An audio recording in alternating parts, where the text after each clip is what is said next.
Hey everybody. Oh well, looks like we're about halfway there, but I'm a hero and I really don't do prayers.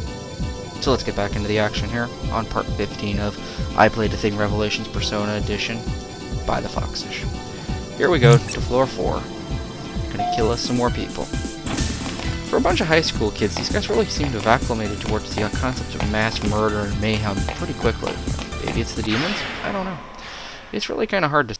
Having not been a Japanese high schooler for quite a few years now, I'm not acclimated to the system anymore. That was a joke. I hope it wasn't lost on people. It was a very long night for me last night, so if I sound a little fruity today, I apologize. I'm a little head bobby, if you'll follow. Alright, more lockers. What do we got? An M10. A Delta Storm. It's hard to tell what that is. Another shotgun shell. A trap. Poison. And no item. No, really. You got nothing. Mary has poison cure, amazingly enough, so we'll just make that problem go away on its own. Where... Okay, I see. I hate O. I really do. Delta Storm is actually it's a bow. How exactly you're supposed to know that? Your guess is every bit as good as mine in that case. So we go to Mary and notice the dramatic difference. It's 1 point more powerful. That's awesome.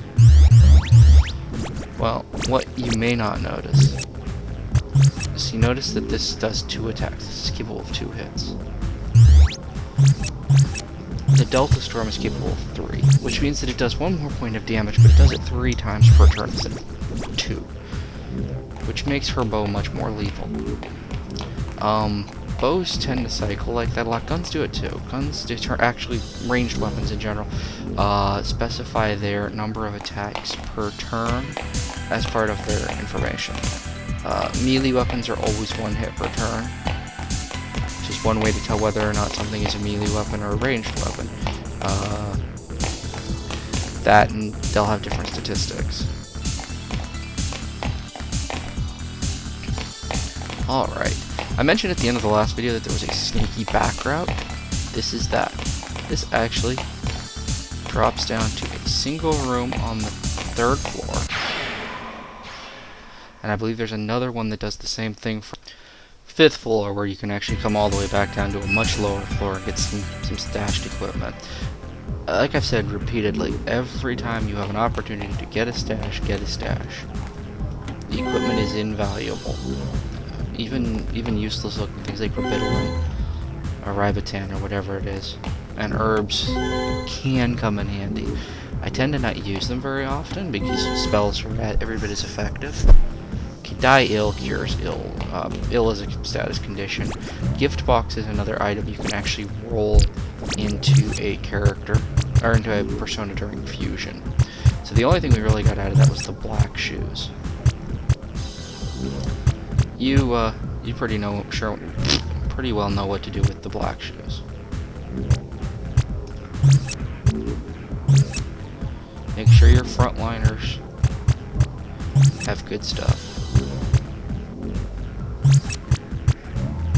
We got a couple of trench shoes we're not using. Anybody who's got some cloth shoes, somebody should get trench shoes. What's Mary got? Cloth shoes. I would give Mary these. Yes, it's a point less of defense, but it increases her dodge. And she really needs to be able to dodge effectively in order to keep from getting the crap kicked out of her in the back row whenever an attack does actually come that way. If my voice drops down, I apologize. I'm not hearing myself very well in my headphones today, so I'm going to have to tweak the volume a little bit probably after this particular recording, just in order to get things back to sorts. Back to the 4th floor proper.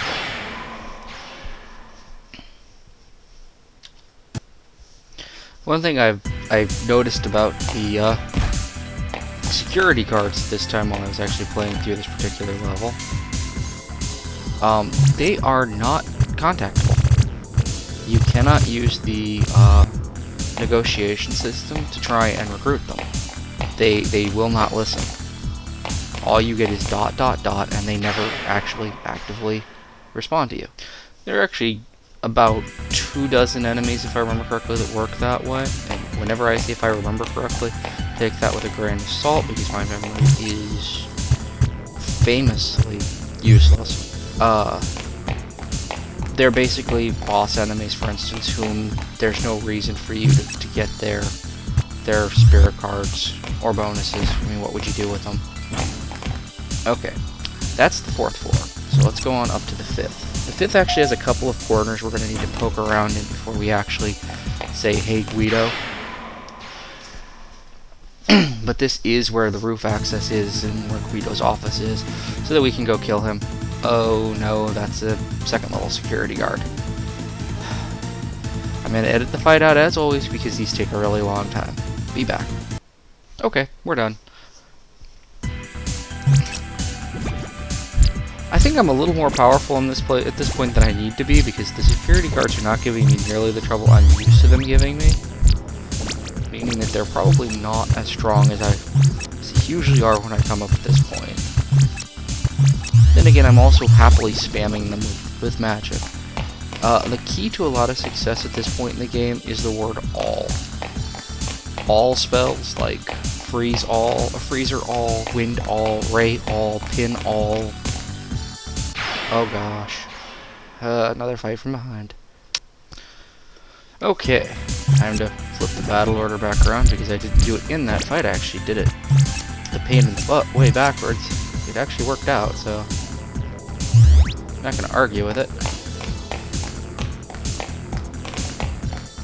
Alright, here's the stairs I remembered seeing. Come on! There is no defense or any great method to block backward attacks from behind. I've never had so many come through as I've been having lately. This has been a lot of attacks from behind. Okay. This is the Velvet Room. I didn't even remember that there was one in here. At this point, there really isn't any real interest in dealing with this, other than the really good music.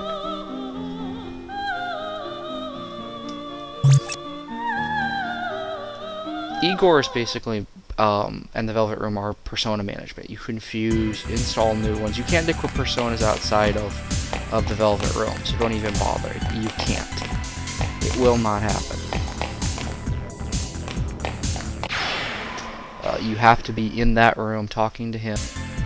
I forgot to bring back the recording there for a second, so it's going to be a tiny, tiny, tiny bit of a jump.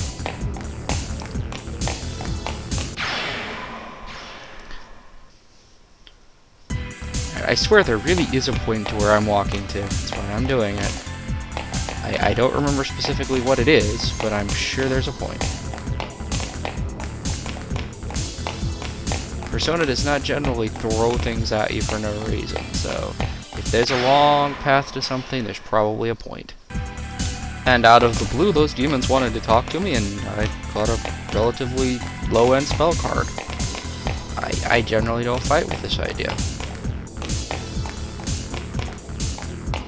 Okay, one more stairwell. We're running really low on time, so this better go where it's going. Get there quick, because otherwise I'm going to have to split this. Okay, that didn't go anywhere near as well as I had hoped. Yet again, you may notice I'm saying that a lot here. Yeah. Once in a while, how I expect it to go is nowhere near what it actually does. Okay, that's a couple of rooms. Let's see if there's anything of note in either one of them.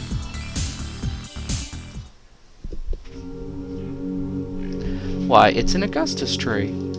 That's awesome! And that means very likely the other room is Miss Kelly, the healing fairy. So what I'm going to do is go ahead and save here, just because you can. Yes, you fought your way all the way down 5 floors to save, when you could have used the elevator right by the door, but life in the fast lane. I'm going to go ahead and cut her off here. When we come back, we'll see what that other room is. It's probably the Kelly Ferry, I'm pretty sure. Then we'll go all the way back up, and I'll see you then. Peace.